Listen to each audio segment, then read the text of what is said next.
Matt Lenihan for Boxing Social in association with Empire Fight Store and our Kings. We're here. David Diamante, stateside for what is a terrific fight week.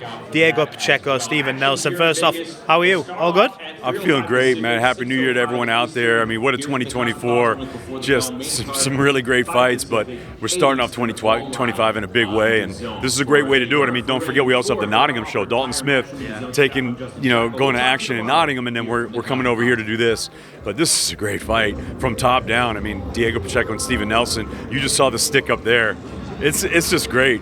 I find, I spoke to Pacheco yesterday, said there is differences, but there's the same similarities that they both come from almost nothing. They've experienced hardships, whether it be in the street, for both of them. I think this fight could explode and probably explode early on. What do you make of both of them, the way they're interacting with each other? You see Steven Nelson, he's showing Pacheco something different. He's never had that guy who's going to antagonise him like he has been up there. Could that be a factor? You never know, especially with guys that haven't really fought at that top level yet. So we just don't know, and I think that's one of the things why a guy like Diego Pacheco, they're throwing out big names at 168, Canelo, things like that. So got to put him through the test. So he's going to have this test. But the thing is, he has, guys want to talk and all that. These are all tough guys. I don't think anyone's scared. I think they all know what they have to do. But it's really about the skills, who's got the attributes and who uses the attributes. Because if you have an advantage and you don't use it, it's not an advantage. So Diego's got that length, he's got the reach. If he can use that, stick to his boxing, and he's got that power. We've got some incredible shows coming up. Conor Benn, Chris Eubank. The February 22nd card is possibly one of the best in boxing. What are you looking forward to seeing over the next coming months? What are you really looking forward to watching? There's just so many fights that I love. I mean, obviously, first of all, I can't wait for tomorrow night. Yes. But I also love the Benavidez-Morel fight coming up. I just can't wait for that. And again, Jose Benavidez here, but I love David Benavidez and David Morrell. I think it's a great fight. Obviously, better be at Bivol, the rematch. We're all waiting to see that. And that whole card is so stacked. And there's some really interesting fights on there. The Buatsi fight, and there's some really cool stuff on there. Aga Kabayel. There's some cool fights on that card. I was going to say, Daniel Dubois, Joseph Parker. I mean, I think the way people are talking, that people are overlooking Joseph Parker a little bit because of the run of form Daniel Dubois is on. I make that a pure 50-50 fight. I think Joe Parker's an exceptional talent. I know he's had a long time out of the ring now, and Daniel Dubois consistently been in the ring. So whether that plays a factor, I don't know. But aside from that, looking at some of the big events coming up, you've Anthony Joshua's come back in the mix. Obviously, we've had Tyson Fury's retirement for now. What do you make of that from the big man? Obviously, he's saying he's called it a day. Do you expect him to come back out for one more? I think that the decision to retire for a fighter has to be a personal one. That's only something between him and God. He knows, his family knows. So I have no knowledge of any of that, and I think that's got to be his decision. People speculate, they think he's jockeying for a payday. Maybe he is. I don't know. But me, it would just be pure speculation if I told you one way or the other. But, I mean, look, it's a shame to me. I just have to keep it real. It's a shame to me that we never saw AJ versus Wilder back in the day. We never saw AJ versus Fury back in the day. And this is why these fights need to happen, because sometimes we try to cook them, but sometimes they get overcooked. We've seen it happen, and then sometimes the fights don't happen, and it's a shame. So, I think for the UK, obviously the Eubank and Benn fight is one that a lot of people want to see. A lot of people don't want to see, but a lot of people do want to see. It's going to be it's a big fight. So believe me, people are going to watch that fight. People can say they don't want to see it. People are going to watch that fight. It's an event. I think that's one of them where even if you don't like the fight, you tune in because there's intrigue, regardless if you like it or not. Regardless if you like it or not, people are going to watch it. So they can say what they want. I think they're going to watch it. I know I'm going to watch it. I can't wait to see it. I mean, I remember 2 years ago, landing in Heathrow and seeing the text.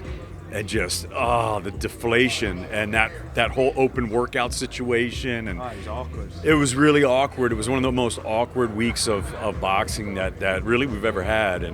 But now it's finally happening. And I told Eddie that I talked to Eddie after this happened, because everyone on the team was bummed because it was such a big fight. I said, this fight I think it will happen in the future, and it's going to be even bigger. And I think now it is. I think it's much bigger, without doubt.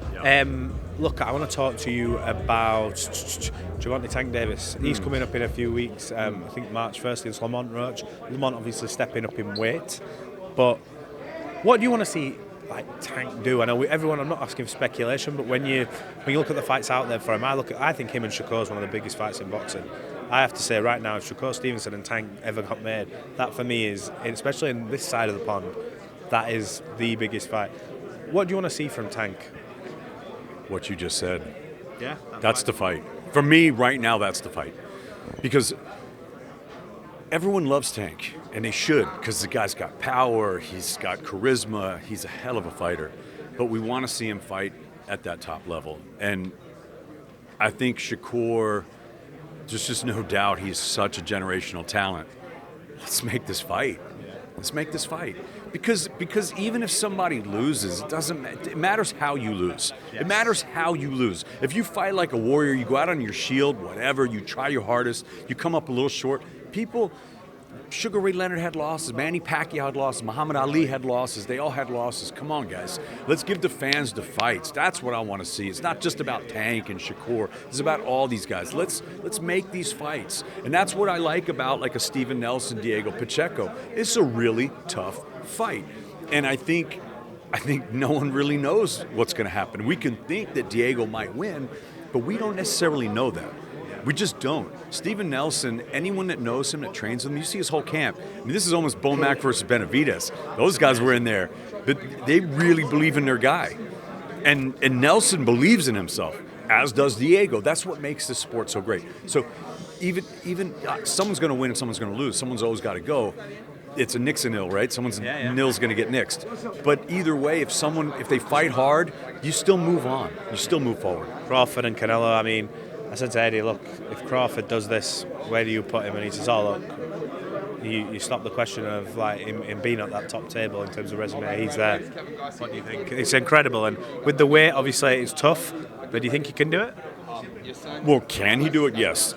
It's a very tough ask. I mean, look, at 154, he didn't look brilliant against Madrimov. And he's a very underrated fighter, I think, Madrimov, in my opinion. People, I think, overlooked him going in. Look, we've been with Madrimov since the beginning, and not just Madrimov, but Giasov, Akhmadaliev, well, the boxing doing the thing, Beck the Bully. Like, I've known all these guys, the whole Jalalov, like the whole, even Hassan Boy, the Hassan Boy, like that whole Uzbek team. Those guys are official. So Madrimov's a great fighter, but he's not Canelo. No. Okay, he's not Canelo. No one can tell me he's Canelo, right? So now you're good. He went up to 154, and he won the fight, but it wasn't an ass kicking. Nip and tuck. It was nip and tuck. Okay, all right. I think he won the fight, but it was somewhat close. Now you're asking him to go up 2 more weight divisions to fight Canelo. It's a tough ask. The thing is, you have to look at the attributes, the non-attributes, right? Boxing is a science. They do say a good big man beats a good small man. We have weight divisions for a reason. But at the same time, Canelo is getting a little bit older. You have a guy that's got fast hands in Terence Crawford. He's an absolute dog. He can fight southpaw, orthodox. He's got great footwork. Can he steal a win? Sure. It's going to be tough, though. I can't wait to see it. Look, David, it's been good to catch up. I haven't seen you for what feels like ages, so it's always good to see you. We'll catch up after this fight. Absolutely. Thanks so much. And guys, 2025, let's do this. David, appreciate it. Thank you.